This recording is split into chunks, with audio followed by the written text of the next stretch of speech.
right, good morning, everyone. Thank you for joining us for this Valley News Now breaking update here. We're expecting a special report from NBC to start any minute on this morning's shooting in Minneapolis. Again, we're still following some of the details that we've gotten from there. An active shooter reported at a church in Minneapolis. Police responded to the active shooter situation.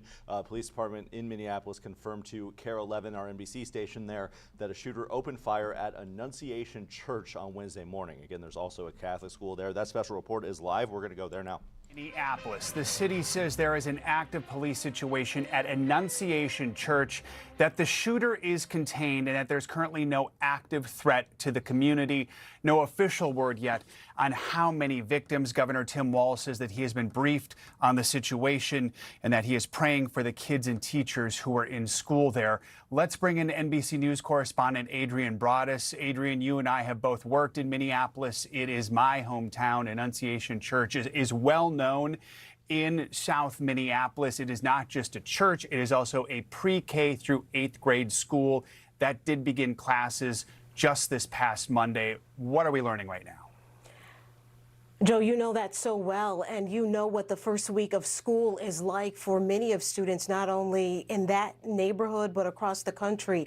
And now students there at Annunciation Church will have this as their first week memory. We're still waiting to hear from Minneapolis police, who have a heavy presence there on scene. We do not know how many people were injured. We do not know what led to this. We know the initial reports started coming in around 8 this morning.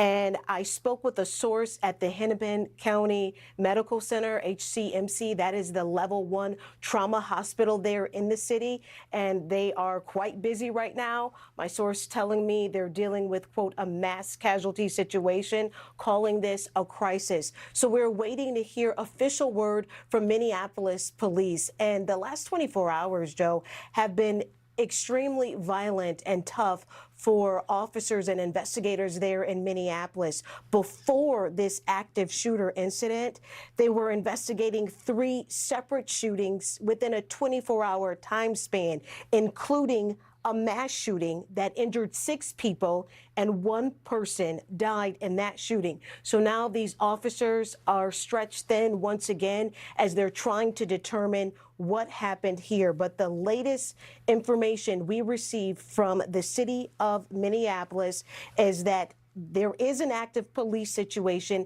at Annunciation Church, which, as we've been telling you throughout the morning, it's also connected to a school, which is pre through 8th grade, the first week of school for students there. There is no active threat to the community at this time. The shooter is contained. So we're waiting to hear who that shooter was, why the shooter was there, and why that person targeted this school and church in South Minneapolis, Joe.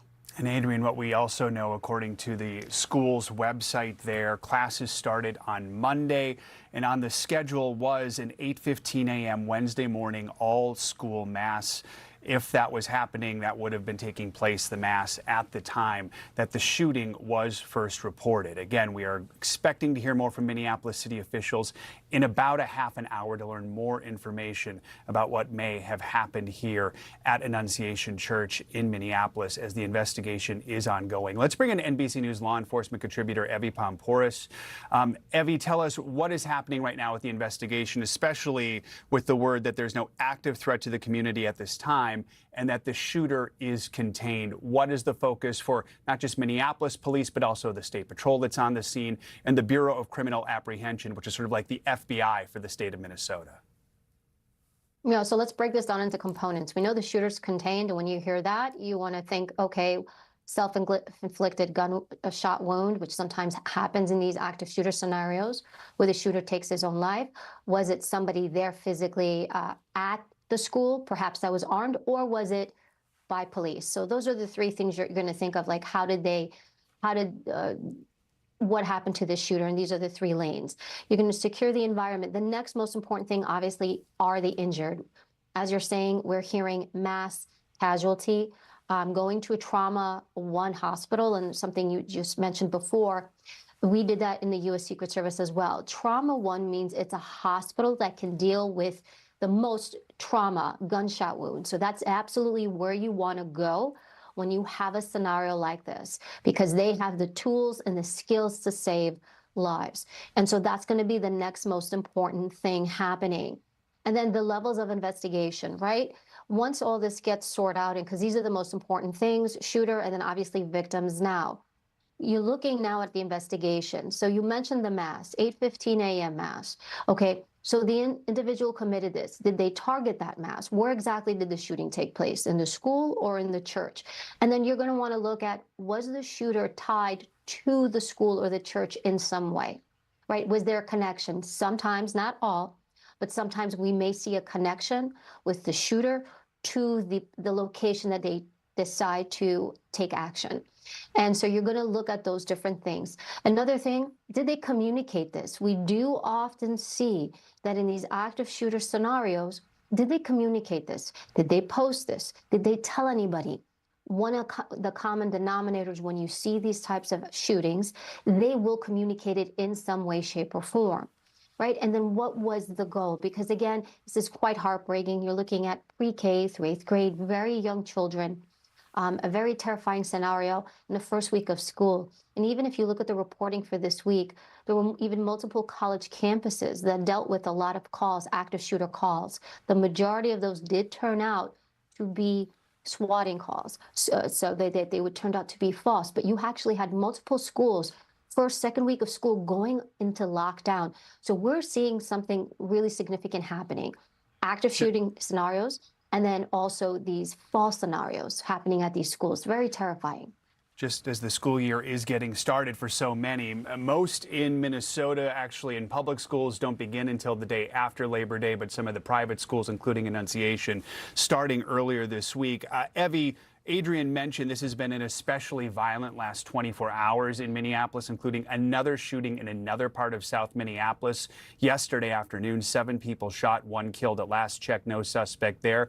Presumably, will police be looking to see if there is any link between these shootings? You know, I don't know, because when you're looking at violent crime on the street, it's different than violent crime like this, right? So we're looking at 2 very different scenarios. I immediately don't think in my head that they're connected. I'm not saying that they're not, but it depends what kind of shootings those were. Were they on the, altercations on the street? Where did they take place?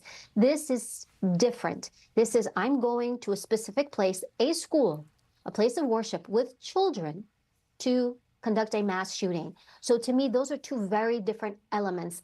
Violent crime, although this is violent crime, but violent crime, as you're talking within the 24 hours in the city, in that area, is different than something like this, typically to someone like me. Again, we can't say that they're not connected, but this is someone who, did they plan it? Did they do reconnaissance, right? Their weapon, that's the other thing. Law enforcement's gonna look at the weapon. Did they get it? Was it legally purchased? How did they get it? How long did they have it? They're going to go through even their devices. Did they research this? How long did they research this? How long did they plan this out?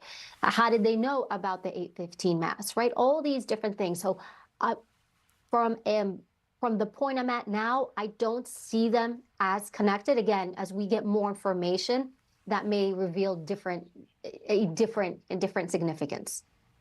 All right, Evie, thank you so much. We do want to bring in retired ATF Special Agent in Charge, Jim Kavanaugh. And Jim, we are also getting word from Hennepin Healthcare that a news conference will be taking place, scheduled for about 10 minutes from now, with an update on patients after this shooting. Hennepin County Medical Center is the primary level 1 trauma center there in Minneapolis. Jim, we have about a minute left here, but tell us, what is the investigation? What are police focused on most right at this moment? Well, they're focused on the victims, the Family Reunification Center, making sure they're notified quickly what the situation is with the families, and they really need to be focused on getting word out to the community, which they've put out a word that the shooter is contained or maybe deceased, but they need to speak more clearly. They did good on that, but they need to get out there, be the face, be the chief, get out there, reassure the community. This can be a devastating day for Minneapolis. A rifle on children. Some early reports said it might have been in the street, so we'll have to wait and see.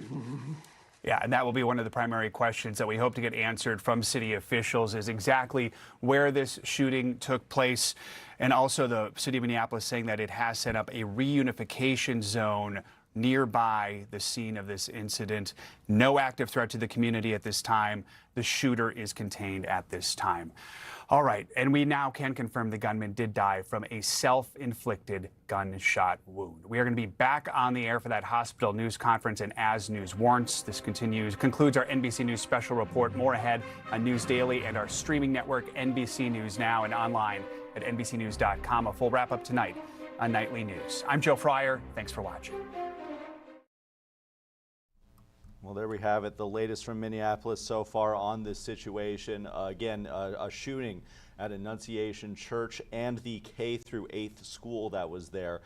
Two areas that could have been affected by this shooting. The shooter is contained, as they announced in that special report, dead by a self-inflicted gunshot wound.